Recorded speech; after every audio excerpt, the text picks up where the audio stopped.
Hi everyone, Comic Reviewer here. This time reviewing on issue 3 of Suicide Squad Infinite Frontier Comic Review. Now, as you know, the new series of Suicide Squad is meant to feature characters like Superboy, Peacemaker, Bloodsport, and so many others, joining a new version of the Suicide Squad led by Amanda Waller. Now, this Suicide Squad, I would say, is more like the bottom of the barrel kind of ones.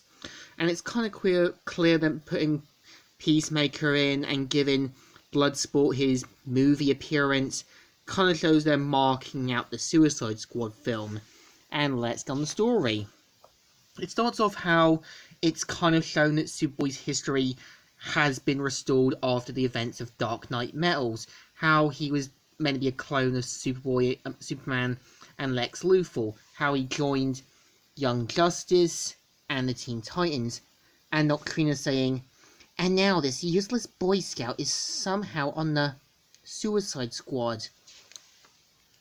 And we see how Amanda Waller has gotten the intel from Nocturna, and even says that she wants to stay out longer, but Waller points out that her yard time's over, or she's gonna bomb her head off. We see how Nocturna's back inside, and we see Peacemaker saying, but I can make life in here better. Laundry room, 30 minutes, and for the record, everyone likes me. And we kind of see how Celebra is asked by Amanda Waller to help keep an eye on Talon due to the fact of his more dangerous nature, and that they can't have him killing off any more Suicide Squad members. And you can kind of tell she knows she has to get on Waller's good side in case she feels a bit trigger happy. So we kind of see how Peacemaker has turned on the laundries and that, so that way Waller can't hear them. And we see Peacemaker saying, I heard what you told Waller about Superboy. Now tell me what you didn't tell her. And we kind of see how she tells him the full story of how something wasn't right about Superboy, and that his past was like reading a Wikipedia entry, and her saying, something is wrong with Superboy. He's just a system of something much worse. The problem is Waller. She's lying to us. And so we see how Cerebra has been told by Amanda Waller to bring everyone back into the main to the main room to sort of talk about their next potential mission.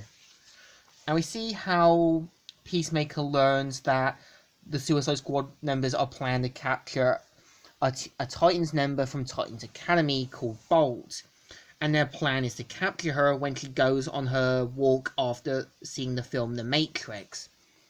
And the plan is simple: have Nocturna sort of make Bolt's friends sort of not follow her so they can capture her easy, and have Celebra to cause a distraction, and even have Keymaster to open a portal with Branch to sort of trip her over.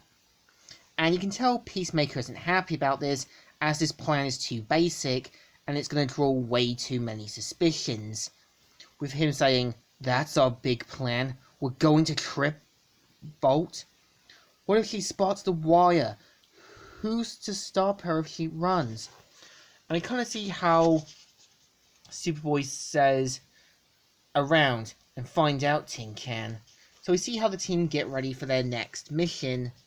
We see how Branch leaves off a little tripwire. We see how poor Keymaster is basically about to get away, but due to his arrogance, ends up getting bombed, which obviously wasn't Waller's best call. And of course we see how Bolt realizes something's not right, and see how the Suicide Squad members try to go for her now, and having Peacemaker says, Plan B, kids. So of course, tries to get away as fast as she can, and we kind of see how Laura realizes that Superboy let her get away, much to her fury. And we see how basically Peacemaker wants to go for Plan B, to go to the Titans Academy Tower to get her back.